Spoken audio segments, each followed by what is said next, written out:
മഹാനും ഭയങ്കരനുമായി, ആലോചനയിൽ വലിയവനും പ്രവൃത്തിയിൽ ശക്തിമാനുമായ നമ്മുടെ ദൈവത്തിന്റെ നാമത്തിന് വാഴ്വുകൾ അർപ്പിക്കുന്നു. ഒരിക്കൽ കൂടെ എല്ലാ കർത്തൃദാസിദാസന്മാർക്കും വിശുദ്ധന്മാർക്കും ക്രിസ്തീയ വന്ദനങ്ങൾ. ദൈവസന്നിധിയിൽ നാം ഇന്ന് രാത്രിയിലും ആയിരിക്കുന്നത് നമ്മുടെ ആത്മീയ ഉൾക്കാഴ്ചകൾ വർദ്ധിക്കുന്നതിനും ദൈവത്തോടുള്ള നമ്മുടെ സ്നേഹത്തിന്റെ വർധനവിനും ഒക്കെ കാരണമാകട്ടെ എന്ന് ആഗ്രഹിക്കുന്നു, പ്രാർത്ഥിക്കുന്നു. നമ്മൾ പഠിക്കുന്ന വിഷയത്തിലേക്ക് വേഗത്തിൽ തന്നെ പ്രവേശിക്കുകയാണ്. കർത്താവായ യേശുക്രിസ്തുവിന്റെ ഈ ഭൂമിയിൽ നടക്കുവാനിരിക്കുന്ന സഹസ്രാബ്ദ വാഴ്ചയുടെ, 1000 ആണ്ട് വാഴ്ചയുടെ ആത്മീയ പ്രത്യേകതകളാണ്, ആത്മീയ സ്വഭാവങ്ങളാണ് നമ്മൾ നോക്കിക്കൊണ്ടിരുന്നത്. അതിൽ നാം ഏറ്റവും ഒടുവിൽ നോക്കിയത് എന്താണെന്ന് ഓർമ്മ കാണുമായിരിക്കുമല്ലോ.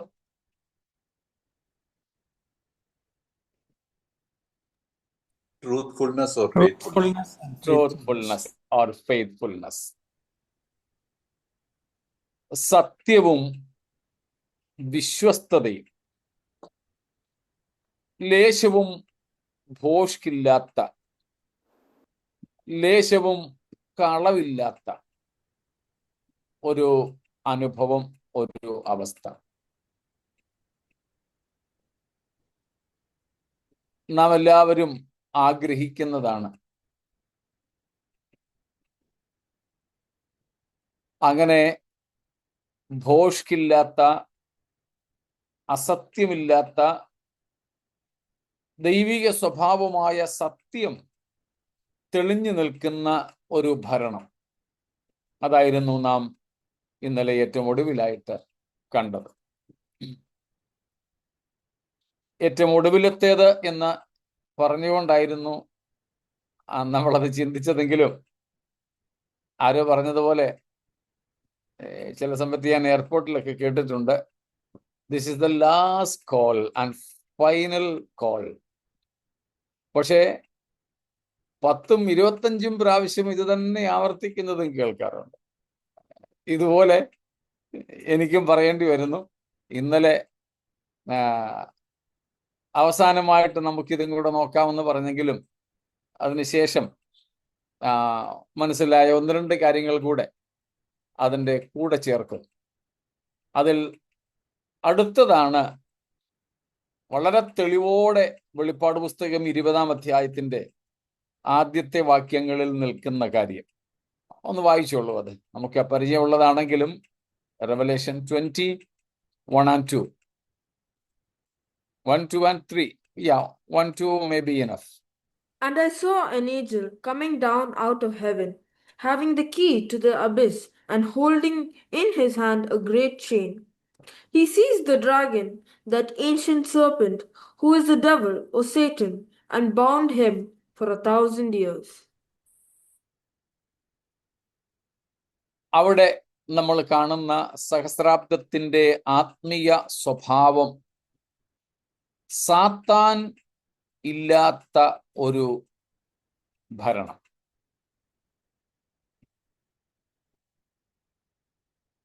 Satan will be bound.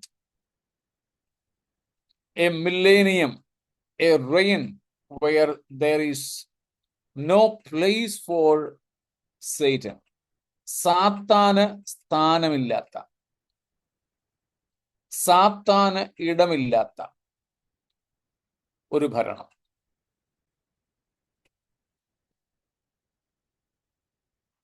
കൂടുതൽ വിശദീകരിക്കണ്ടല്ലോ. സാത്താനെ കുറിച്ച് നമ്മൾ അത്യാവശ്യം ചില കാര്യങ്ങളൊക്കെ പഠിച്ചിട്ടുണ്ട്. 12-ാമത്തെ അധ്യായത്തിന്റെ 3-ാം വാക്യത്തിൽ നിന്നും 9-ാം വാക്യത്തിൽ നിന്നും പിശാചിന്റെ വിവിധ പേരുകൾ നമ്മൾ കണ്ടിട്ടുണ്ട്.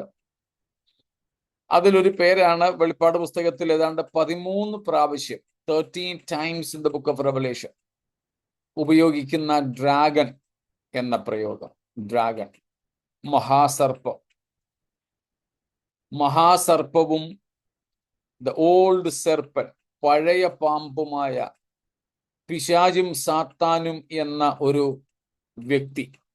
He's a person. Satan is not a mere influence. Satan is a real person. ഒരു വ്യക്തിയാണ്, ഒരു ആളത്വമാണ് സാത്താൻ. വെറും ഒരു സ്വാധീനമല്ല, ഒരു ശക്തിയല്ല. സാത്താൻ പലപ്പോഴും ശ്രമിക്കുന്നത് അവനില്ല എന്ന് വരുത്തി തീർക്കാനാണ്. അവനില്ല എന്ന് വരുത്തി തീർത്താൽ പിന്നെ പ്രശ്നമില്ലല്ലോ. അവൻ ചെയ്തത് ആരും അവനാണെന്ന് സംശയിക്കത്തില്ലല്ലോ. അവൻ സംശയത്തിന്റെ നിഴലിൽ പോലും വരികയില്ല എന്നതുകൊണ്ട് അവനില്ലെന്ന് വരുത്തി തീർക്കാൻ, അവനില്ലെന്ന് വിശ്വസിപ്പിക്കാനായിട്ടാണ് പലപ്പോഴും ശ്രമം നടക്കാറ്. എന്നാൽ വേദപുസ്തകം വ്യക്തമാക്കുന്നു, സാത്താൻ ഉണ്ട്. Satan exists. അവനൊരു ആളത്വമാണ്, ഒരു വ്യക്തിയാണ്. He's a person. He's a person. But not with a physical body. ഒരു ഭൗതിക ശരീരത്തിലല്ല അവൻ വസിക്കുന്നത്, ആത്മരൂപിയാണ്. അതുകൊണ്ട് he's A spiritual being. Spiritual being എന്ന് പറയുമ്പോൾ ആരും തെറ്റിദ്ധരിക്കരുത്, ആത്മീയനാണെന്ന്, ആത്മരൂപിയാണെന്ന അർത്ഥം. സ്പിരിറ്റ് ബീയിങ് എന്ന് വേണമെങ്കിൽ പറയാം. സ്പിരിച്വൽ ആത്മീയത എന്ന് പറയുന്നതിനേക്കാൾ സ്പിരിറ്റ് ബീയിങ്. അവനൊരു ആത്മരൂപിയാണ്, അവനൊരു ആത്മരൂപിയാണ്. അതുകൊണ്ട് എവിടെ വേണമെങ്കിലും എപ്പോൾ വേണമെങ്കിലും എത്തിച്ചേരാം. അവൻ സർവവ്യാപിയോ സർവജ്ഞാനിയോ സർവശക്തനോ അല്ല. എന്നാൽ ആത്മാവ് ആയതുകൊണ്ട്, ഒരു ഭൗതിക ദേഹം അവൻ ഇല്ലാത്തത് കൊണ്ട് എവിടെ വേണമെങ്കിലും നൊടിയിടയ്ക്കുള്ളിൽ എത്തിച്ചേരാൻ പറ്റും. അത്രേ ഉള്ളൂ. ഇന്ന് മനുഷ്യന്റെ വീഴ്ചയ്ക്ക് മുഴുവനും അവനാണ് കാരണം. സാത്താൻ എന്ന പേരിന്റെ അർത്ഥം തന്നെ നമ്മൾ കണ്ടിട്ടുണ്ട്, പ്രതിയോഗി, ഒപ്പോണന്റ്, എതിരാളി, എനിമി, ഫോ, ശത്രു എന്നൊക്കെയാണ്. അപ്പോൾ അവൻ ദൈവത്തിന്റെ ശത്രുവാണ്, ദൈവ ജനത്തിന്റെ ശത്രുവാണ്, സകല സത്യത്തിൻ്റെയും ശത്രുവാണവൻ, സകല വിശുദ്ധമായതിൻ്റെയും ശത്രുവാണവൻ. അങ്ങനെയുള്ള സകലത്തെയും അവൻ എതിർക്കുന്നു. സത്യമായതിനെ, വിശുദ്ധമായതിനെ, ദൈവികമായതിനെ ഒക്കെ അവൻ എതിർക്കുന്നു. അങ്ങനെയുള്ള ഒരു ആളത്വമാണ് അവൻ. ദൈവത്തോട് മത്സരിക്കുവാൻ മനുഷ്യനെ ഉത്സാഹിപ്പിക്കുന്നു.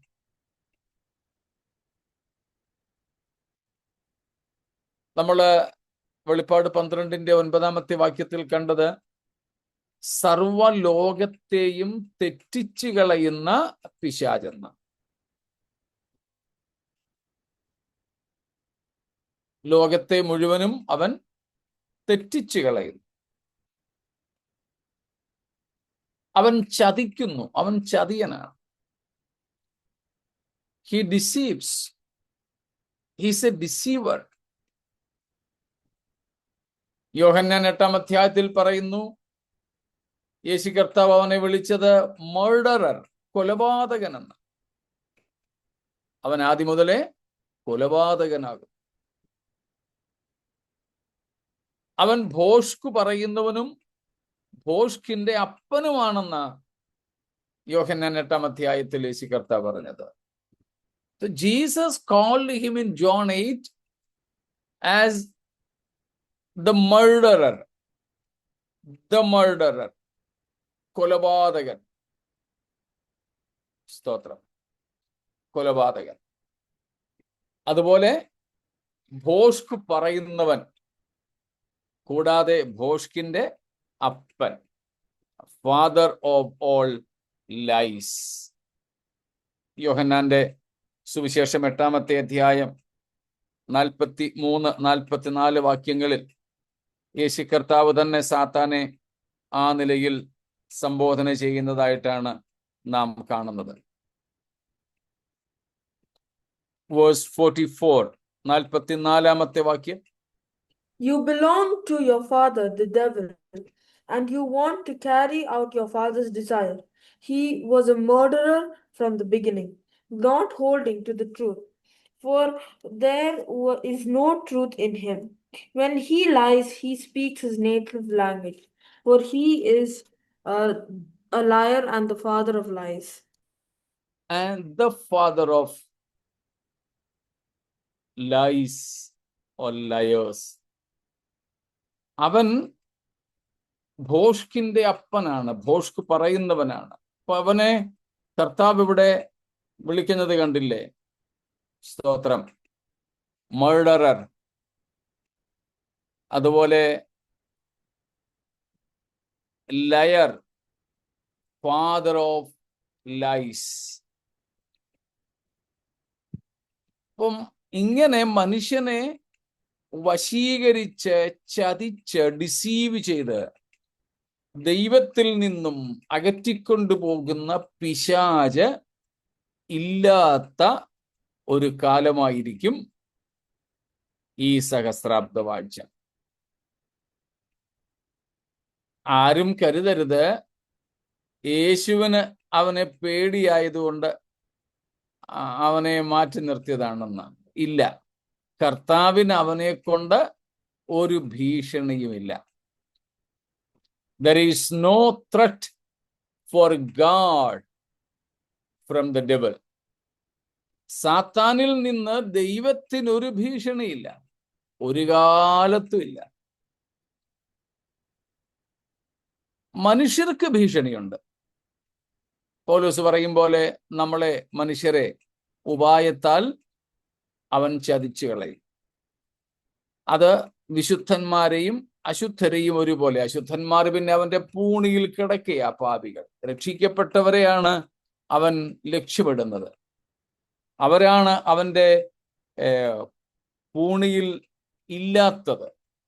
അവരെയും കൂടെ അതിൽ പിടിച്ചിടാൻ വേണ്ടിയുള്ള ശ്രമമാണ് അവൻ നടത്തുന്നത്.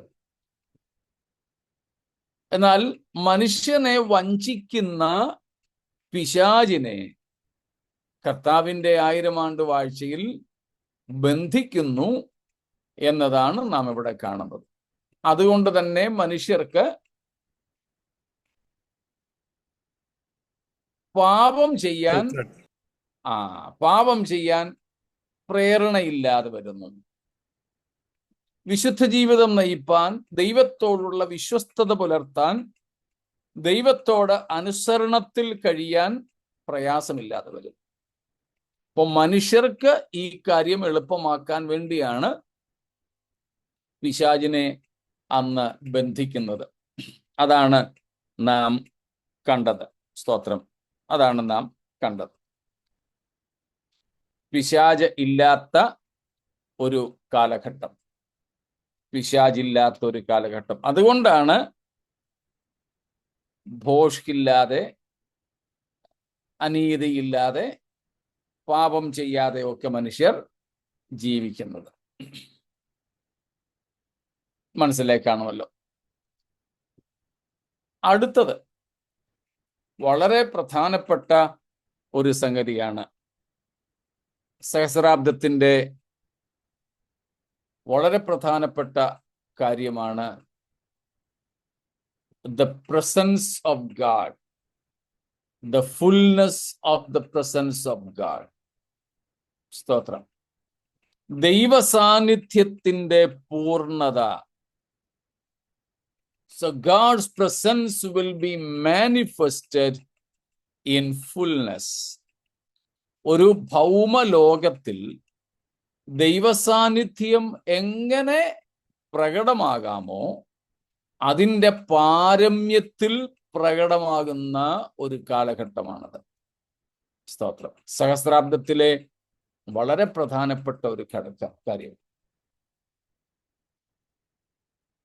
So people will be able to see, behold the presence of God. They will experience the presence of God. ദൈവത്തിന്റെ സാന്നിധ്യത്തെ വളരെ അടുത്ത് അറിയാനായിട്ട് കഴിയുന്ന, ദൈവസാന്നിധ്യത്തിന്റെ നിറവുള്ള ഒരു സമയമായിരിക്കും ഈ സഹസ്രാബ്ദം എന്നുള്ളത്.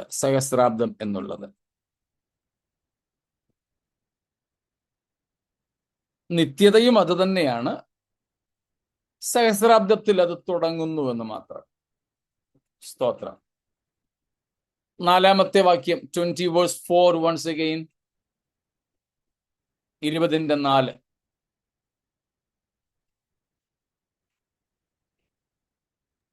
I saw thrones on which were seated those who had been given authority to judge. And I saw the souls of those who had been beheaded because of their testimony for Jesus and because of the word of God.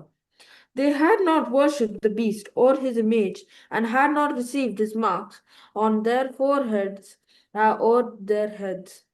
They came to life and reigned with Christ for 1,000 years. Reigned with Christ. ക്രിസ്തുവിനോട് കൂടെ 1000 ആണ്ട് വാണു. ക്രിസ്തുവിനോട് കൂടെ എന്നുള്ളതാണ് പ്രധാനം. അപ്പൊ കർത്താവ് അവരോട് കൂടെ ഇരിക്കുന്നു. നിത്യതയിലും അതാണ് സംഭവിക്കാൻ പോകുന്നതെന്ന് നമ്മൾ പഠിച്ചിട്ടുണ്ട്. യെഹെസ്കേൽ 37:27, എസെക്കിയേൽ 37:27 and 28, 37-ാമത്തെ അധ്യായം 27-28 വാക്യങ്ങൾ. സെഖരായ chapter 2 verse 2, സെഖരിയാവ് 2:2, അതുപോലെ അതേ അധ്യായം 10 മുതൽ 13 വരെ. സെഖരായ chapter 2 verses 2 and 10, 11, 12 and 13.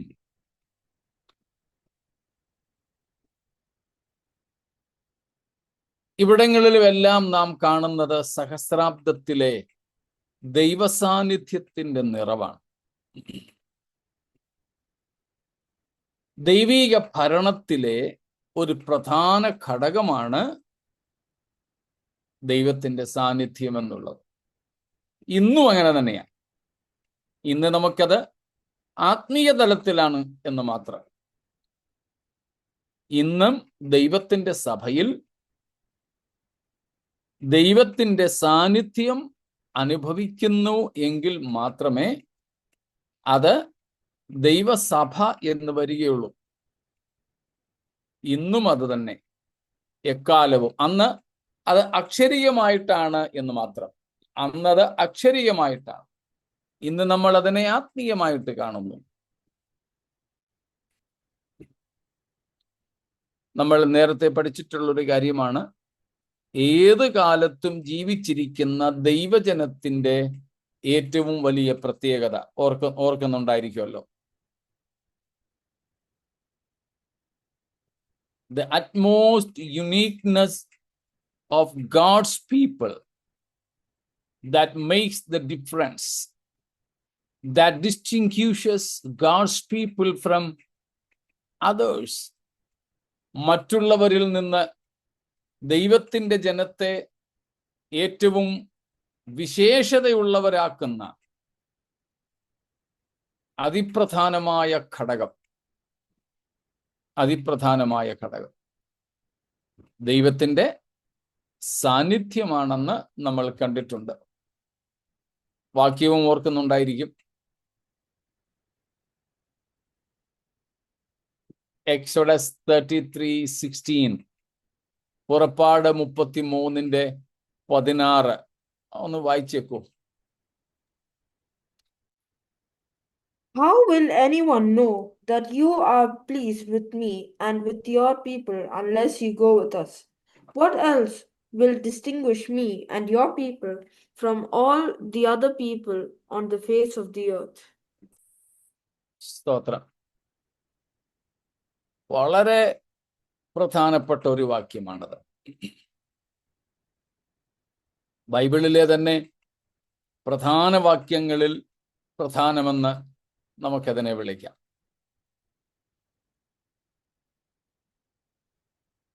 ദൈവത്തോട് മോശ പറയുകയാണ്, അങ്ങയ്ക്ക് എന്നോടും അങ്ങയുടെ ജനമായ ഇസ്രായേലിനോടും കൃപയുണ്ട് എന്നുള്ളത് ഏതൊന്നിനാൽ അറിയാൻ പറ്റും? അവിടെ പറയുന്നു, നീ ഞങ്ങളോടുകൂടെ പോരുന്നതിനാൽ അല്ലയോ. അപ്പൊ ദൈവം നമ്മോടുകൂടെ പോരുന്നതിനാൽ, അല്ലെങ്കിൽ ദൈവം നമ്മോടൊപ്പം ഇരിക്കുന്നതിനാൽ, ദൈവത്തിൻ്റെ സാന്നിധ്യം നമ്മുടെ മധ്യേ ഉള്ളതിനാൽ മാത്രമാണ് നമുക്ക് ദൈവത്തിൻ്റെ കൃപയുണ്ടെന്ന്, ദൈവത്തിന് നമ്മോട് ഫേവർ ഉണ്ടെന്ന് അറിയാൻ സാധിക്കുക. നമ്മോടുള്ള ദൈവത്തിൻ്റെ കൃപയുടെ അടയാളം എന്ന് പറയുന്നത്, സ്തോത്രം, അടയാളം എന്ന് പറയുന്നത് ദൈവത്തിൻ്റെ സാന്നിധ്യമാണ്. ദൈവത്തിൻ്റെ സാന്നിധ്യമാണ്. എന്നിട്ട് പറയുന്നു, അങ്ങനെ ഞാനും നിന്റെ ജനവും ഭൂതലത്തിലുള്ള സകല ജാതികളിലും വെച്ച് വിശേഷപ്പെട്ടവർ, വ്യത്യസ്തർ, ഡിസ്റ്റിങ്ക്യൂഷ്ഡ് ആയിരിക്കും.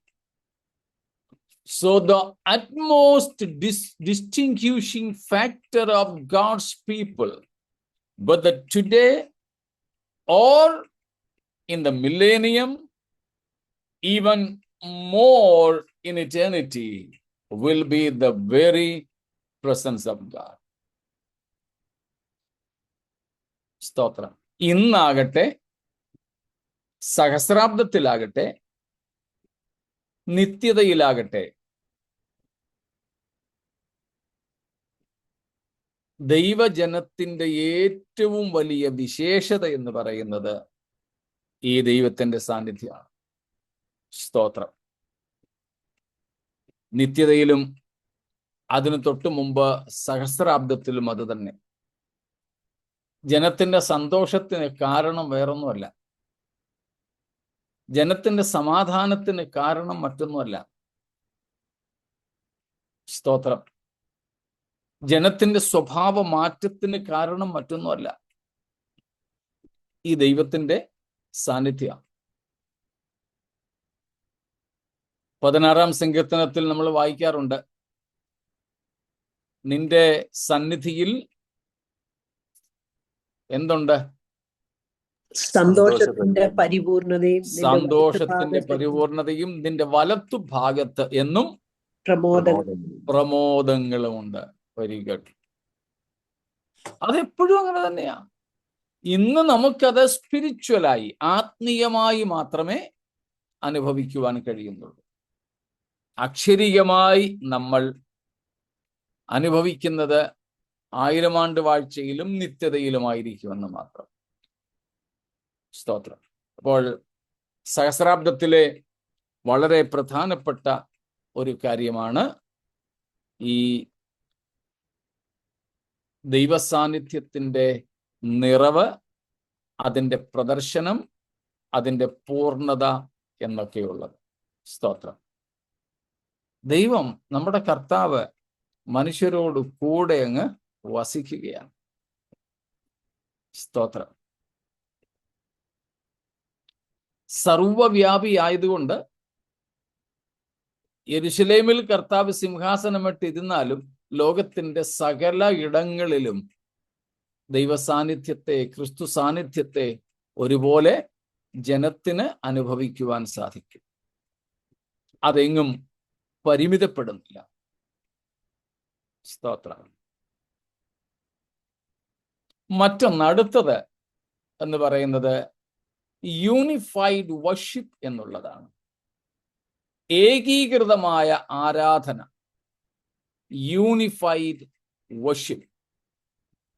സഹസ്രാബ്ദത്തിലെ അടുത്ത ഒരു ആത്മീയ സ്വഭാവമാണ്. ഏകീകൃതമായ ആരാധന. സ്തോത്രം. ഏകീകൃത ആരാധന. അന്ന് വേറെ ഒന്നിനെയും വേറെ ആരെയും ആരും ആരാധിക്കില്ല. God and his Christ. God and his Christ. Nothing else. ആരാധനയിൽ അന്ന് ദൈവവും അല്ലെങ്കിൽ ദൈവപിതാവും ദൈവത്തിൻ്റെ പുത്രനായ ക്രിസ്തുവും ദൈവത്തിൻ്റെ മശിഹായും വേറെ ആരും വേറെ ഒന്നും അന്ന് ആരാധിക്കപ്പെടുകയില്ല. സ്തോത്രം. യെരുശലേം എന്ന ആരാധന കേന്ദ്രം, യെരുശലേം എന്ന ആരാധന കേന്ദ്രം, മറ്റൊന്നുമില്ല. യെശയ്യാ 45:23, ഐശയ്യാ 45:23, 52 verses 1-7, യെശയ്യാ 52:1 തൊട്ട് 7 വരെയുള്ള വാക്യങ്ങൾ, 1:7-10 വരെ, 52:1-7-10 വരെ, chapter 52 verses 1 and 7, 8, 9 and 10. 66:17-23 വരെ, 66:17-23 വരെ. Then Zephaniah 3 verse 9, സെഫന്യാവ് 3:9, സെഫന്യാവ് 3:9. പിന്നെ സഖറിയ പ്രവചനം നാം കാണുന്നത് 8:23, 8:23, 8:23. 9 verse 7, 9:7, 9:7. 13 verse 2, 13:2, സഖരിയാവ് 13:2. 14:16, 14:16, 14:16.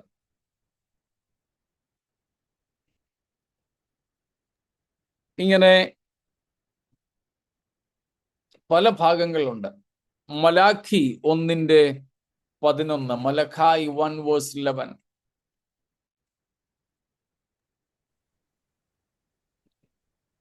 യൂണിഫൈഡ് വർഷിപ്പ്, ഏകീകൃതമായ ഏകോപിതമായ ആരാധന, ഏകോപിതമായ ആരാധന. സെഫന്യാവ് 3:9, സെഫനായ 3 verse 9.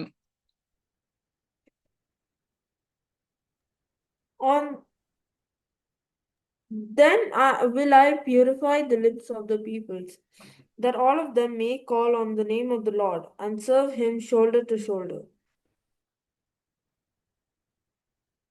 സകല ജാതികളും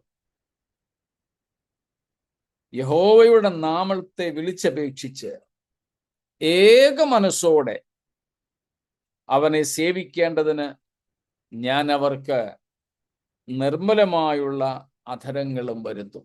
കണ്ടോ, സകല ജാതികളും ഏക മനസ്സോടെ ഒരുമിച്ചുകൂടി ദൈവത്തെ സേവിക്കേണ്ടതിന്. ബാക്കി ഭാഗങ്ങളൊക്കെ ഇതേ വിഷയത്തെക്കുറിച്ച് പ്രതിപാദിക്കുകയാണ്. ഇപ്പൊ സഹസ്രാബ്ദ വാഴ്ചയിലെ ആത്മീയ സ്വഭാവങ്ങളിൽ ഈ കാര്യങ്ങളും കൂടെ നമുക്ക് ഉൾപ്പെടുത്താം. ഇന്ന് നമ്മൾ ചിന്തിച്ച സാത്താൻ ഇല്ലാത്ത ഒരു കാലം, ദൈവസാന്നിധ്യത്തിന്റെ നിറവനുഭവിക്കുന്ന ഒരു കാലം, ഏകീകൃതമായ ആരാധനയുള്ള ഒരു കാലം. ചിലർ അങ്ങനെയും ചിലർ ഇങ്ങനെയും ആരാധിക്കത്തില്ല. ഇന്ന് സഭയെ എടുത്താൽ തന്നെ സഭകൾക്കകത്ത് തന്നെ ലോക്കൽ സഭയും തമ്മിൽ ആരാധനയിൽ വ്യത്യാസമുണ്ട്, ആരാധനാ രീതികളിൽ വ്യത്യാസമുണ്ട്. പാടുന്ന പാട്ടുകളിൽ വ്യത്യാസമുണ്ട്. ഊന്നൽ കൊടുക്കുന്ന വിഷയങ്ങൾക്ക് വ്യത്യാസമുണ്ട്. ഫോക്കസ് ചെയ്യുന്ന, ശ്രദ്ധ കേന്ദ്രീകരിക്കുന്ന വിഷയങ്ങൾക്ക് വ്യത്യാസമുണ്ട്. എന്നാൽ അന്ന് മറ്റൊന്നും ആരുടെയും ലക്ഷ്യമായിരിക്കില്ല. മശിഹ, സ്തോത്രം, ഭൗമലോകത്തിലാണ് അവർ പാർക്കുന്നതെങ്കിലും, ഭൗമദേഹത്തിലായിരിക്കും അവർ വസിക്കുന്നതെങ്കിലും ഭൗതികമായ യാതൊരു താല്പര്യങ്ങളും അന്ന് ഉണ്ടാവില്ല. കാരണം എല്ലാറ്റിൻ്റെയും സമൃദ്ധി അന്ന് അവർക്ക് അനുഭവിക്കുവാൻ സാധിക്കും. സ്തോത്രം. ഇല്ലായ്മ അന്നുണ്ടാവില്ല. അസമത്വം കാണത്തില്ല. എല്ലാവർക്കും സമാസമം. സ്തോത്രം. ഇക്വാലിറ്റി. അതുകൊണ്ട് അസൂയയോ കാര്യങ്ങളോ ഒന്നും ആർക്കും തന്നെ ഇല്ല. എല്ലാം സമൃദ്ധമായിട്ടുള്ള, എല്ലാവർക്കും എല്ലാം സമൃദ്ധമായി കൊടുക്കുന്ന ഒരുവനാണ് അന്ന് രാജാവ് എന്നതുകൊണ്ട് തന്നെ അന്ന് ജഡത്തിൽ വസിക്കുന്ന മനുഷ്യർക്ക് പോലും ആശങ്കകൾ ഇല്ല. സ്തോത്രം. യാതൊരു ആശങ്കകളും ഇല്ല. അതുകൊണ്ട് ഏകോദര സഹോദരങ്ങളായി സന്തോഷത്തോടെ ദൈവസാന്നിധ്യം അനുഭവിച്ച് ദൈവത്തെ, ക്രിസ്തുവിനെ മാത്രം ആരാധിച്ചുകൊണ്ട്, ദൈവവും മശിഹയും മാത്രം അവരുടെ ആരാധന കേന്ദ്രങ്ങളായിരുന്നുകൊണ്ട് മുൻപോട്ട് പോകും. ഇതാണ് സഹസ്രാബ്ദത്തിന്റെ ആത്മീയ സ്വഭാവങ്ങൾ. ഇവയിൽ എന്തെങ്കിലും ചോദ്യങ്ങളോ ഇവയെ കൂടാതെ മറ്റെന്തെങ്കിലും നിങ്ങൾ ആരുടെയെങ്കിലും മനസ്സിൽ വരികയോ ചെയ്യുന്നെങ്കിൽ പങ്കുവെക്കാം.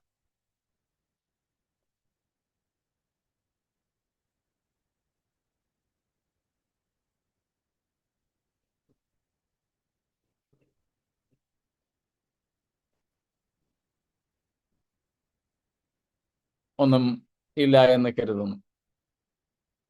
എങ്കിൽ നമുക്ക് സഹസ്രാബ്ദ വാഴ്ചയുടെ ഭൗമിക തലങ്ങളിലേക്കൊന്നും കൂടെ പോകാം. ഇപ്പോൾ നമ്മൾ നോക്കിയത് ആത്മീയ അവസ്ഥകളായിരുന്നു. Spiritual characteristics or spiritual nature of the millennium was our theme so far, and now we will turn to the physical status of millennium. യേശുക്രിസ്തുവിന്റെ 1000 ആണ്ട് വാഴ്ചയുടെ ആ കാലത്തെ ഭൗതിക അവസ്ഥകളെ കുറിച്ച് നമുക്ക് നോക്കാം. ഭൗതിക അവസ്ഥ, അല്ലെങ്കിൽ ആ സമയത്തെ ഭൂമിയുടെ അവസ്ഥകൾ, ആ ഭൗതികമായ കാര്യങ്ങളെല്ലാം നമുക്കിവിടെ നോക്കാം, പങ്കുവെക്കാം എന്ന് കരുതുകയാണ്. സ്തോത്രം.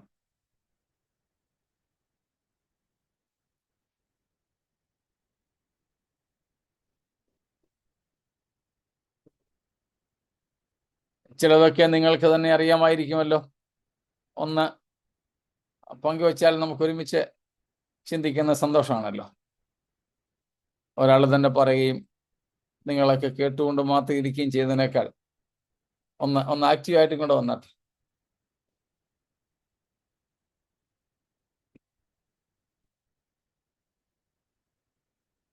തെറ്റിയാലും സാരമില്ല. രാജഭരണം. രാജഭരണം.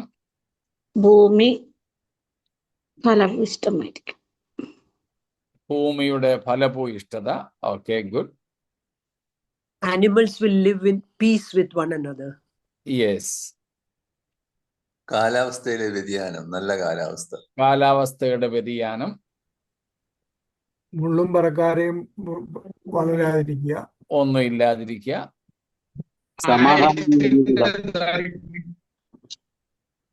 അതുപോലെ ജനസംഖ്യാ വർധന. ജനസംഖ്യാ വർധന.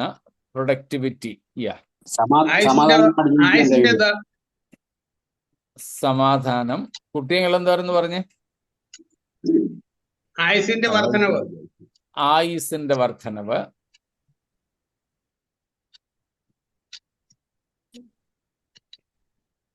എന്താ മോനെ Shane? The richness of the earth will be shown. Pardon? The richness of the earth will be shown. Okay.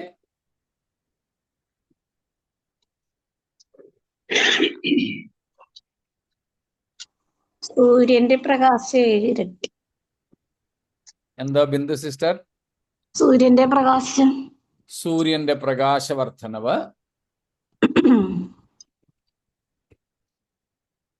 Okay, നിങ്ങൾ പറഞ്ഞതെല്ലാം അതിനകത്തിലുണ്ട്. ഏകദേശമൊക്കെ എല്ലാം ആയിക്കഴിഞ്ഞു. Very good. അപ്പൊ നമുക്ക് ജസ്റ്റ് ഒന്ന് പറഞ്ഞ് റെഫറൻസ് ഒന്ന് അങ്ങ് പോയാൽ മതി. അതിൽ ഏറ്റവും ഒന്നാമത്തെ കാര്യം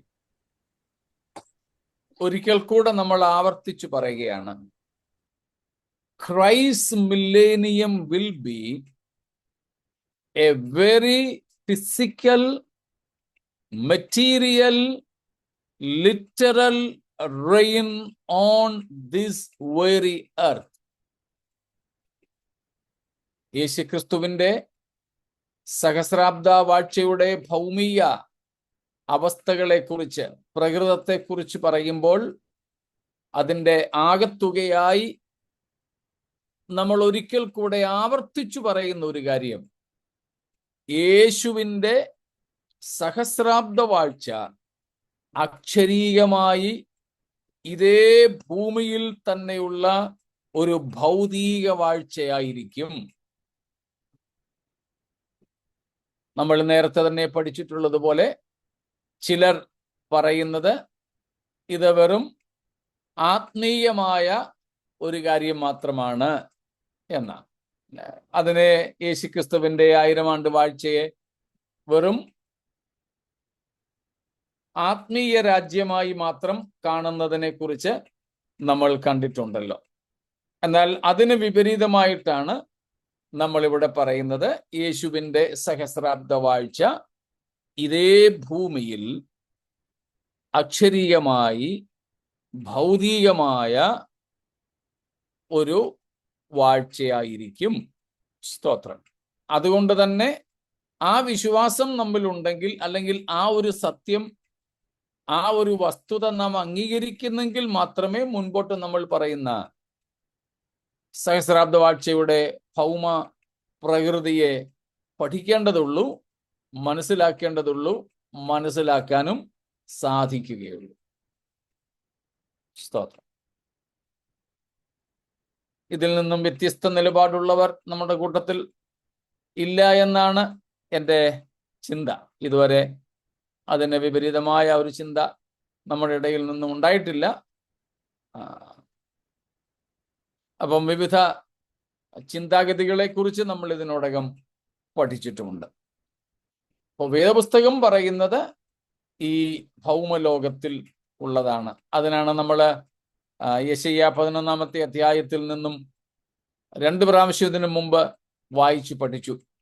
അവിടെ പറയുന്ന ചെന്നായും പുലിയും സിംഹവും കാളയും പശുവും കുഞ്ഞാടും കുഞ്ഞും സർപ്പവും ഒന്നും സ്വർഗത്തിലെ കാര്യങ്ങളല്ല, ഈ ഭൂമിയിലെ കാര്യങ്ങളാണ്. അപ്പോൾ ഭൗമികമായ ഒരു 1000 ആണ്ട് വാഴ്ചയാണ് ക്രിസ്തു നടത്താൻ പോകുന്നത്. അതുകൊണ്ട് നമുക്ക് നോക്കുവാൻ സാധിക്കുന്ന ഭൗമിക അവസ്ഥകൾ ഒന്ന്, ഇപ്പൊ നമ്മൾ പറഞ്ഞത് അതിനൊരു അടിസ്ഥാനപരമായ കാര്യമാണ്.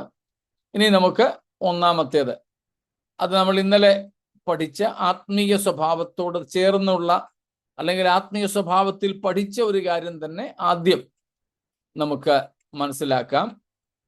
No more കഴ്സ്.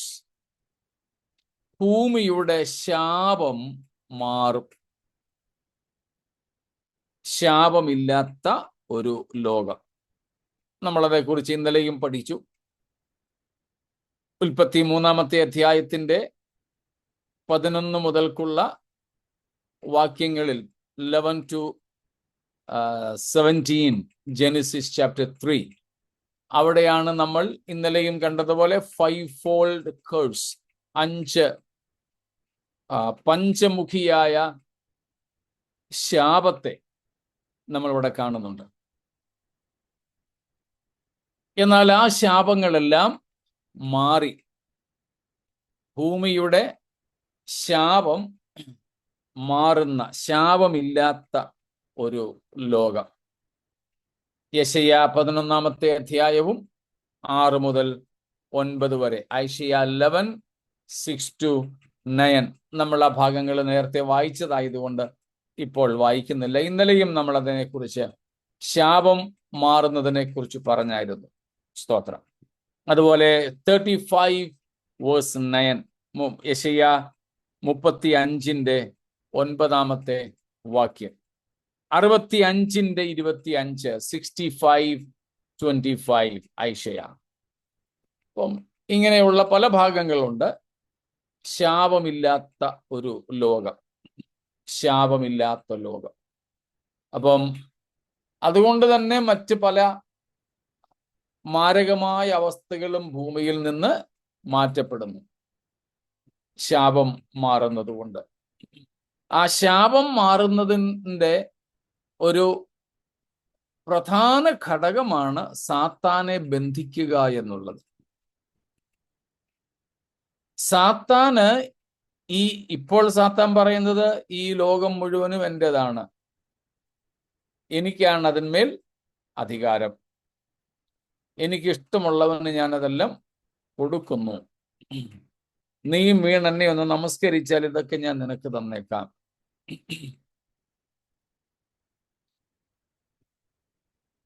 അപ്പൊ സാത്താൻ മനുഷ്യന്റെ പാപം നിമിത്തം ഈ ലോകത്തിന്മേൽ അധികാരം പ്രാപിച്ചു.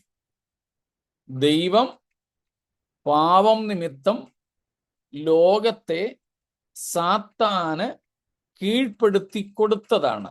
സാത്താൻ അതിനെ പിടിച്ചടക്കിയതുമല്ല. പകരം ദൈവത്തിൽ നിന്ന് മനുഷ്യൻ അകന്നുപോയത് കൊണ്ട്, പാപം ചെയ്തത് കൊണ്ട് ദൈവം അവനെ പിശാചിന് വിധേയനാക്കി കൊടുത്തു എന്ന് മാത്രമേ ഉള്ളൂ. ഒരു പിതാവ് തൻ്റെ മകനെ, ഇന്നൊരാള്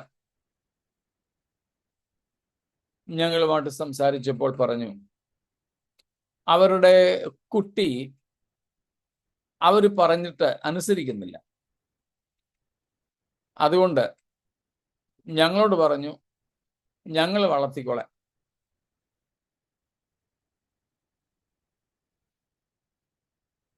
ഇപ്പം ചർച്ചിലൊക്കെ പിള്ളേരെയൊക്കെ ഞങ്ങൾ ഇരുത്തുകയും വഴക്ക് പറയുകയും ഒക്കെ ചെയ്യാറുണ്ട്. ഞങ്ങളുടെ അടുത്ത് വരുന്ന കുട്ടികളെ, ഞങ്ങളുടെ മക്കൾ ഉൾപ്പെടെ ഉള്ളവർക്ക് എല്ലാ ആഹാരങ്ങളും ഞങ്ങൾ കൊടുക്കാറുണ്ട്, പാവയ്ക്ക ഉൾപ്പെടെ. തീരെ കൊച്ചു കുഞ്ഞുങ്ങൾക്കേ ഉള്ളൂ പാവയ്ക്കായും ഒന്നും കൊടുക്കാത്തത്. ബാക്കി അല്പം കഴിക്കാറൊക്കെ പ്രായമായവർക്ക് പാവയ്ക്ക ഉൾപ്പെടെയുള്ള ഭക്ഷണ സാധനങ്ങളെല്ലാം കൊടുത്ത് ഞങ്ങൾ കഴിപ്പിക്കും. അതുപോലെ ആഹാരം വേസ്റ്റ് ആക്കാൻ ഞങ്ങൾ സമ്മതിക്കത്തില്ല, പിടിച്ചിരുത്തി മുഴുവനും കഴിപ്പിക്കും. അതുപോലെ കഴിക്കാവൂന്ന് അത്രേ വാങ്ങിക്കാവൂ. ഇങ്ങനെയൊക്കെയുള്ള കാര്യങ്ങൾ ഞങ്ങളുടെ ചർച്ചിൽ ഉള്ള കുഞ്ഞുങ്ങളെയും പഠിപ്പിക്കാറും, ചിലപ്പോൾ ഞങ്ങളുടെ മുമ്പിൽ അല്ലാതെ ഒക്കെ കാണുകയാണെങ്കിൽ വഴക്ക് കുറേയൊക്കെ ചെയ്യാറുണ്ട്. ചില കുഞ്ഞുങ്ങളൊക്കെ ഉണ്ട്, കുറേയേറെ മേടിച്ചു വെക്കും, അമ്മമാരും അപ്പന്മാരും വിളമ്പി കൊടുക്കുകയും ചെയ്യും. എന്നിട്ട് കുറച്ച് കഴിക്കും, ബാക്കി കൊണ്ട് കളയും. ചിലടത്താണെങ്കിൽ ഞങ്ങൾ വഴക്കൊക്കെ പറയുന്ന സമയത്ത് പറയും, ഇല്ലില്ല കളയത്തില്ല, അമ്മ വന്നിട്ട് പറയും ബാക്കി ഞാൻ കഴിച്ചോളാം. അതുകൊണ്ട് ഈ കുട്ടി കഴിച്ചു കഴിഞ്ഞിട്ട് ഈ അമ്മ ഭക്ഷണം കഴിക്കുള്ളൂ, പൊതുവായിട്ട് ഭക്ഷണം കഴിക്കുന്ന സമയത്ത് പോലും. ഞങ്ങൾ അതും ആ സിസ്റ്റങ്ങളും ഒക്കെ കുട്ടികളിൽ മാറ്റി, നിങ്ങൾ അങ്ങനെ ബാക്കി വെച്ചിട്ട് അമ്മ കഴിക്കണ്ട, അമ്മ കഴിക്കുകയാണെങ്കിൽ ഈ കുട്ടി പിന്നെയും മേടിച്ചിടും, ഇഷ്ടപ്പെട്ടില്ലെങ്കിൽ അമ്മയ്ക്ക് എടുത്തു കൊടുക്കും, അമ്മ പിന്നെ വേസ്റ്റ് കഴിക്കേണ്ടി വരും. വേണ്ട. അപ്പൊ ഇങ്ങനെ ഞങ്ങള് ഉപദേശിക്കുകയും കുഞ്ഞുങ്ങളെ ഡിസിപ്ലിൻ ചെയ്യുകയും ഒക്കെ ചെയ്യുന്നത് കണ്ടിട്ട് ഒരു കുടുംബം,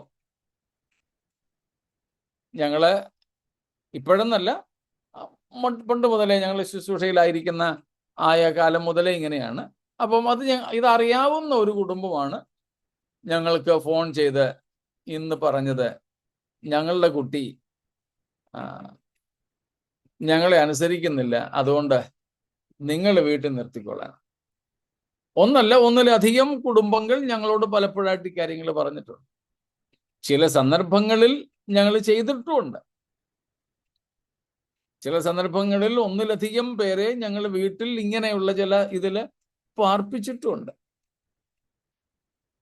ഞാൻ പറഞ്ഞു വന്നത്, സ്വന്തം മാതാപിതാക്കൾ അവരുമായി രക്തബന്ധമൊന്നുമില്ലാത്ത, സ്ട്രിക്റ്റ് ആയിട്ട് വഴക്ക് പറയുകയും അത്യാവശ്യത്തിന് വടി ഉപയോഗിക്കുകയും ഒക്കെ ചെയ്യുന്ന ഞങ്ങൾക്ക് അവരുടെ സ്വന്തം ചോരക്കുഞ്ഞുങ്ങളെ, അവരുടെ രക്തമാണല്ലോ, അങ്ങനെ അതുകൊണ്ടാണ് ചോരക്കുഞ്ഞെന്ന് പറഞ്ഞത്, അവരുടെ ചോരക്കുഞ്ഞുങ്ങളെ ഞങ്ങൾക്ക് കീഴാക്കി തരുന്നു. എങ്ങനെ? എന്തുകൊണ്ട്? അവരുടെ സ്വന്തം അപ്പനമ്മമാരോടുള്ള ആ മക്കളുടെ അനുസരണക്കേട് കൊണ്ട്. ചില കുട്ടികളെ ഹോസ്റ്റലിൽ വിടും, ചില കുട്ടികളെ ഈ പറഞ്ഞതുപോലെ ആരുടെയെങ്കിലുമൊക്കെ അടുക്കൽ കൊണ്ടുവിടും. എനിക്ക് ഓർമ്മയുണ്ട്, ഞാൻ 10ാം ക്ലാസ്സിൽ പഠിക്കുന്ന, 9ലും 10ലും പഠിക്കുന്ന സമയത്ത് ഞങ്ങളുടെ ഒരു ബന്ധു, എന്നേക്കാൾ ഒരു വയസ്സിന് മൂത്തതാണ്, പക്ഷേ അവൻ പഠിക്കാൻ 9ാം ക്ലാസ് വന്നപ്പോൾ തോറ്റുപോയി, ഉഴപ്പി. കത്തോലിക്കരാണ് അവര്, ഞങ്ങളുടെ ബന്ധുക്കളാണ്. അവൻ അച്ഛനാകാൻ വേണ്ടിയിട്ട് പഠിച്ചു വരിക. പക്ഷെ 9ാം ക്ലാസ് തോറ്റപ്പം അവര് ഞങ്ങളുടെ വീട്ടിൽ വിളിച്ചു. എൻ്റെ ചേട്ടൻ ഒത്തിരി സ്ട്രിക്റ്റാ, പറഞ്ഞു ഞാൻ പഠിക്കുന്നുണ്ട്. അപ്പം അവൻ തോറ്റത് കൊണ്ട് എൻ്റെ കൂടെ 9ാം ക്ലാസ്സിലായി. അവനെ സ്കൂളിൽ മാറ്റിയിട്ട് ഞങ്ങളുടെ സ്കൂളിൽ കൊണ്ട് ചേർത്ത് ഞാനും അവനും ഒരുമിച്ച് ഞങ്ങളുടെ വീട്ടിൽ നിന്ന് പഠിച്ചു. എന്തുകൊണ്ടാ? വളരെ സ്ട്രിക്റ്റ് ആയിട്ടുള്ള ഒരാളിൻ്റെ അടുക്കൽ ആ കുടുംബക്കാര് ആ മകനെ കൊണ്ടാക്കിയത്, അവൻ അവൻ്റെ അപ്പനോടും അമ്മയോടും വേണ്ടതുപോലെ അനുസരണം കാണിച്ചില്ല, ഉഴപ്പി, പഠിച്ചില്ല. ഇങ്ങനെ വരുമ്പോൾ നമ്മൾ ഇതുപോലൊക്കെ ചെയ്യും. അങ്ങനെ തന്നെ ദൈവം കൊടുത്ത കൽപ്പന അനുസരിക്കാതെ അനുസരണക്കേട് കാണിച്ച് പാപം ചെയ്തു പോയ മനുഷ്യനെ ദൈവം എന്ത് ചെയ്തു? പിശാചിന്റെ അടിമത്വത്തിലേക്ക് തള്ളിവിട്ടു. ദ്രവത്വത്തിന് മനുഷ്യനെ കീഴാക്കി കൊടുത്തു. അതാണ് നമ്മൾ റോമർ 8-19 വാക്യത്തിൽ നേരത്തെയും വായിച്ചത്. ഒന്നും കൂടെ വായിച്ചേക്കുമോ? 8:19 റോമൻസ് 8:19. വേഗത്തിൽ ഒരാൾ വായിച്ചു. The creation waits in eager expectation for the sons of God to be revealed.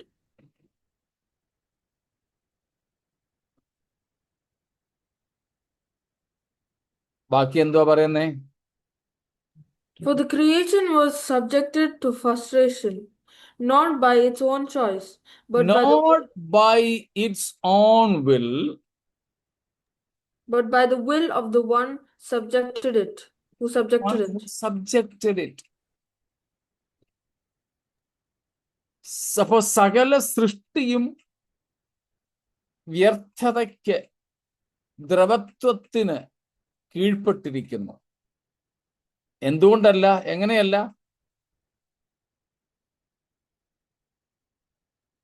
not by his will. സൃഷ്ടിയുടെ സ്വന്തം ഇഷ്ടത്തിനല്ല, കീഴാക്കി കൊടുത്തവന്റെ കൽപ്പന നിമിത്തമത്രേ. സ്തോത്രം. കീഴാക്കി കൊടുത്തവന്റെ കൽപ്പന. അപ്പൊ പാപം നിമിത്തമാണ് പിശാചിന് ലോകത്തിന്റെ മേൽ ആധിപത്യം ഉണ്ടാവുന്നത്. എന്നാൽ ഇപ്പോൾ ഇവിടെ ക്രിസ്തു ക്രൂശിൽ പാപത്തിന് പരിഹാരം വരുത്തി, പക്ഷെ പാപത്തെ നീക്കിയില്ല, സാത്താനെ നീക്കിയില്ല, അവനെ ഇവിടെ തന്നെ വെച്ചിട്ടുണ്ട്.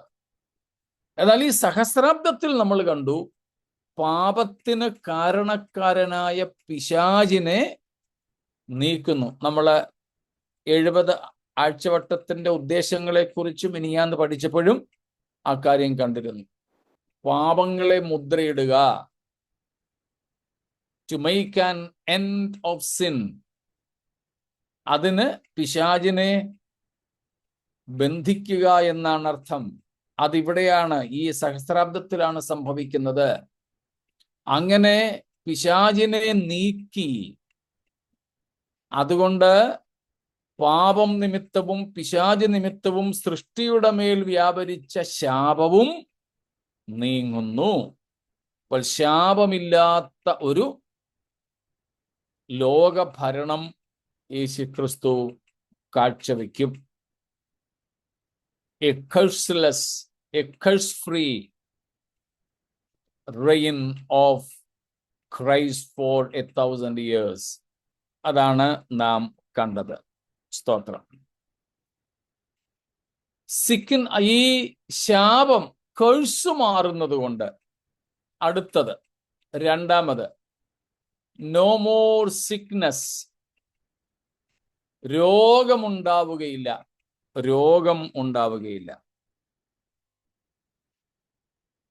അന്ന് രോഗമുണ്ടാവില്ല. അതുകൊണ്ടാണ് നമ്മൾ പറഞ്ഞത്. പിന്നീട് നമുക്കത് പറയാം. ഡോക്ടർമാർക്കും പോലീസുമാർക്കും വക്കീലുമാർക്കും ഒന്നും യാതൊരു റോളും അന്നുണ്ടാവില്ല. ആശുപത്രിയില്ല, പോലീസ് സ്റ്റേഷനില്ല, കോടതിയില്ല,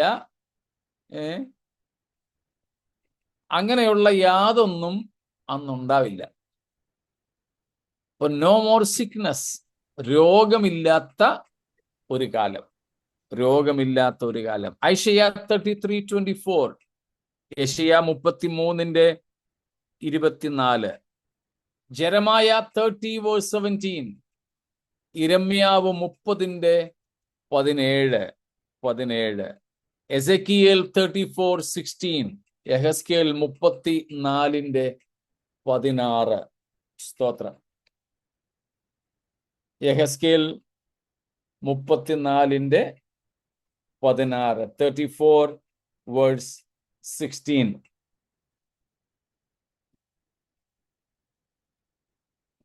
അതുപോലെ തന്നെ മലാഖി 4-ാമത്തെ അധ്യായം, അതിൻ്റെ 2-3 വാക്യങ്ങളിലും, പ്രത്യേകിച്ച് അതിൻ്റെ 2-ാമത്തെ വാക്യത്തിൽ നമ്മൾ കാണുന്നുണ്ട്, എൻ്റെ നാമത്തെ ഭയപ്പെടുന്ന നിങ്ങൾക്കോ നീതി സൂര്യൻ തൻ്റെ ചിറകിൻ കീഴിൽ രോഗോപശാന്തിയോടുകൂടെ ഉദിക്കും. നിങ്ങളും പുറപ്പെട്ട് തൊഴുത്തിൽ നിന്ന് വരുന്ന പശുക്കിടാക്കളെ പോലെ തുള്ളിച്ചാടും. സ്തോത്രം.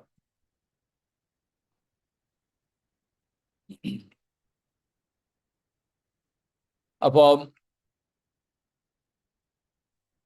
രോഗം ഇല്ലാത്ത ഒരു ഭരണം. സ്തോത്രം. No infirmities, no deformities. രോഗങ്ങളോ അംഗവൈകല്യങ്ങളോ ഒന്നുമില്ല. അടിസ്ഥാന കാരണം ശാപം നീങ്ങുന്നു. സ്തോത്രം. മൂന്നാമത്തേത്, സ്തോത്രം, healing of the deformed. Healing of the deformed. സ്തോത്രം. രോഗമുള്ളതിനെയൊക്കെ, വൈകല്യങ്ങൾ ഉള്ളതിനെയൊക്കെ ഈ മഹാവൈദ്യൻ ഭേദമാക്കുന്നു, സുഖപ്പെടുത്തുന്നു. രോഗമില്ലാത്ത ഒന്നാണ് നമ്മൾ നേരത്തെ കണ്ടത്. എന്നാൽ ഇന്ന് രോഗമുള്ളവർ ചിലപ്പോൾ 1000 ആണ്ട് വാഴ്ചയിലേക്ക് കടക്കുന്ന യഹൂദന്മാരിലും ജാതികളിലും ചിലരൊക്കെ ഇന്നത്തെ നിലയിൽ രോഗമുള്ളവരാകാം. അങ്ങനെയുള്ളതിനെയൊക്കെ എന്ത് ചെയ്യുന്നു? നേരെയാക്കുന്നു, സുഖപ്പെടുത്തുന്നു എന്നുള്ളതാണ്. സ്തോത്രം. യെശയ്യാ തന്നെ 29:17, 29:17 to 19, 17 തൊട്ട് 19 വരെയുള്ള വാക്യങ്ങളുണ്ട്. 35:3-6, 35-3 തൊട്ട് 5 വരെ, 3 തൊട്ട് 6 വരെ, 3-6. And Isaiah 61:1 and 2. യെശയ്യാ 61 ആദ്യത്തെ വാക്യങ്ങൾ യേശുക്രിസ്തുവിന്റെ അക്ഷരീക ശുശ്രൂഷയിൽ അതിൻ്റെ കുറെ ഭാഗങ്ങൾ നിറവേറിയെങ്കിലും പൂർണ്ണമായ നിറവേറൽ കർത്താവിന്റെ സഹസ്രാബ്ദ വാഴ്ചയിലായിരിക്കും. അതുപോലെ നാം കാണുന്നത് യിരെമ്യാവ് 31:8, ജെറമായ 31:8, മൈഖ 4:6-7, മീഖ 4:6-7 വാക്യങ്ങൾ, സെഫന്യാവ് 3:19, സെഫനായ 3:19. ഇപ്പൊ കേടുപാടുള്ളതിനെ ചികിത്സിച്ച് ഭേദമാക്കി കേടുപാടുകൾ മുഴുവനും പോക്കി പൂർണ്ണതയിൽ ദൈവം പാലിക്കും എന്നാണ് നാം ഇവിടെ കാണുന്നത്. അതുപോലെ അടുത്തത് 3-ാമത്തെയോ 4-ാമത്തെയോ അടുത്തതാണ് supernatural protection. Supernatural protection, അമാനുഷികമായ ഒരു സംരക്ഷണം അന്നുള്ള എല്ലാവർക്കും ഉണ്ടായിരിക്കും. എല്ലാറ്റിൽ നിന്നും, അത് പിശാചിൽ നിന്നോ പാപത്തിൽ നിന്നോ അപകടങ്ങളിൽ നിന്നോ എന്ന് വേണ്ട, ആ നിലകളിലുള്ള സകലത്തിൽ നിന്നും, എല്ലാവിധമായ ദോഷങ്ങളിൽ നിന്നും, എല്ലാവിധമായ അപകടങ്ങളിൽ നിന്നും ഉള്ള പൂർണ്ണമായ ഒരു സംരക്ഷണം അന്നത്തെ ലോകത്തിന്റെ പ്രത്യേകതയായിരിക്കും. അന്നത്തെ ലോകത്തിന്റെ പ്രത്യേകതയായിരിക്കും. സ്തോത്രം. പ്രൊട്ടക്ഷൻ. യെശയ്യാ 41:8 തൊട്ട് 14 വരെ, ഐശയ്യാ 41:8-14, 62:8, യെശയ്യാ 62:8 വാക്യം, 8 വാക്യം. മറ്റൊന്ന് യിരെമ്യാവ് 32:27, ജെറമായ 32:27, ജെറമായ 23:6, 23:6, എസേക്കിയേൽ 34:27, യെഹെസ്കേൽ 34:27, യോവേൽ 3:16, Joel 3:16 and 17, യോവേൽ 3:16-17, Amos 9:15, Amos 9:15, and Zechariah 8:14 and 15, സെഖരിയാവ് 8:14-15, 9:8, 9:8, and 14 verses 10 and 11, 14:10-11 വാക്യം.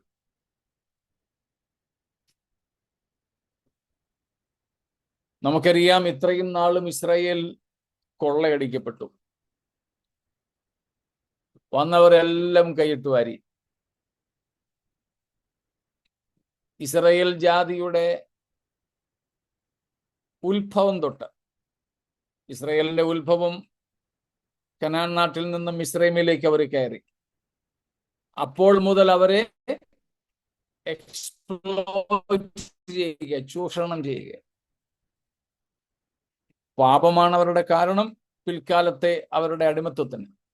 പിന്നെ അവരെ കനാനിലേക്ക് കൊണ്ടുവന്നു, വാഗ്ദത്ത ദേശം കൊടുത്തു. അത് കഴിഞ്ഞ് അവരുടെ ദേശത്ത് തന്നെ അവർ ജാതികൾക്ക് അടിമകളായി.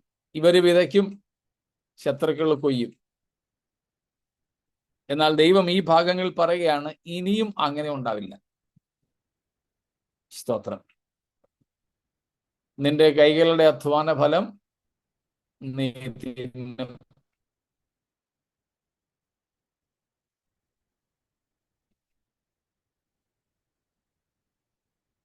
നമ്മുടെ ഇടയിലെ പാട്ടല്ല പറഞ്ഞു കേട്ടോ. ഈ വാഗ്ദത്തങ്ങളൊക്കെ ഇസ്രായേലിനോടുള്ള ബന്ധത്തിൽ ഈ 1000 ആണ്ട് വാഴ്ചക്കാലത്തേക്കുള്ളതാണ്. ദൈവം അവർക്ക് തീമതിലായിരിക്കും. ദൈവം അവർക്ക് തീമതിലായിരിക്കും. ഇനിയും ആരും നിങ്ങളെ ദേശത്ത് നിന്ന് ഓടിച്ചു കളകയില്ല. ഇതെല്ലാം ഇസ്രായേലിനോടുള്ള ബന്ധത്തിൽ. അതുകൊണ്ടാണ് നമ്മൾ നേരത്തെ പറഞ്ഞിട്ടുണ്ട്, അന്നുള്ളവർക്കൊക്കെ ഉണ്ടായിരുന്നവർക്ക് ഓർമ്മ കാണും, വാഗ്ദത്തങ്ങളെ വ്യത്യസ്തമായിട്ട് തിരിച്ചു പഠിക്കണമെന്ന്. There are promises exclusively for Israel. There are promises only for Messiah. Promises meant only during the millennium of Jesus Christ. I have nothing to do with all these promises in my personal life. Israel മക്കൾക്കുള്ള വാഗ്ദത്തങ്ങൾ, മശിഹയ്ക്ക് യേശുക്രിസ്തുവിന് ഉള്ള വാഗ്ദത്തങ്ങൾ, സഹസ്രാബ്ദ വാഴ്ചക്കാലത്തേക്കുള്ള വാഗ്ദത്തങ്ങൾ, ഇങ്ങനെ വാഗ്ദത്തങ്ങൾ വ്യത്യസ്തമായിട്ടുണ്ട്. എല്ലാം കൂടെ ഒന്നും claim ചെയ്യാൻ പോകേണ്ട ആവശ്യമില്ല. നമുക്കുള്ളത് മാത്രം നോക്കിയാൽ മതി. സ്തോത്രം.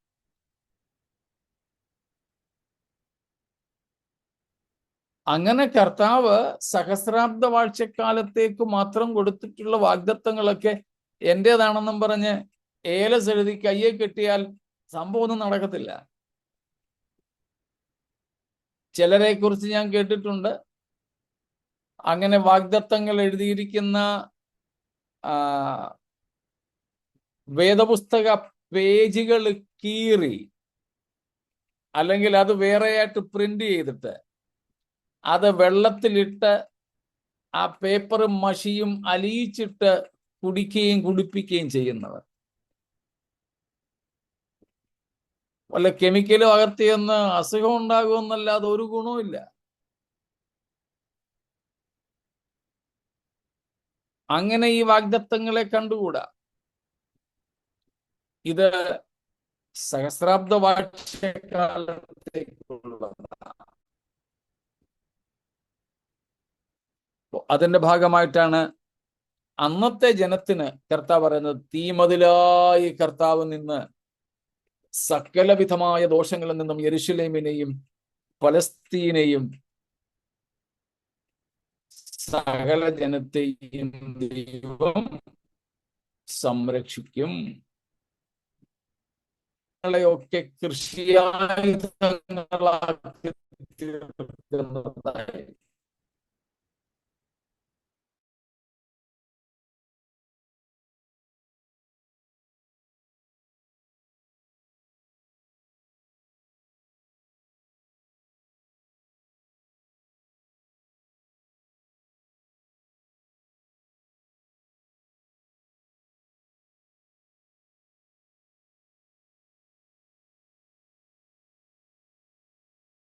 കാത്തിരിക്കുമ്പോൾ അതിനും മുമ്പേ മണവാളനായി മേഘങ്ങളിൽ വന്ന് തൻ്റെ രക്തത്തിന്റെ വിലകളായ മണവാട്ടിയെ ചേർത്തുകൊള്ളും തൻ്റെ അടുക്കൽ. അതാണ് നമ്മുടെ പ്രത്യാശ. ആ വലിയ ആഗ്രഹത്തോടെ കർത്താവിന്റെ സന്നിധിയിൽ നമുക്കായിരിക്കാം. വേഗം പുനരാഗമിക്കുന്ന ക്രിസ്തുവേശുവിനെ എതിരേൽക്കുവാൻ നമുക്ക് ഒരുങ്ങാം. ഈ വചനങ്ങളാൽ ദൈവം നമ്മെ അനുഗ്രഹിക്കുമാറാകട്ടെ.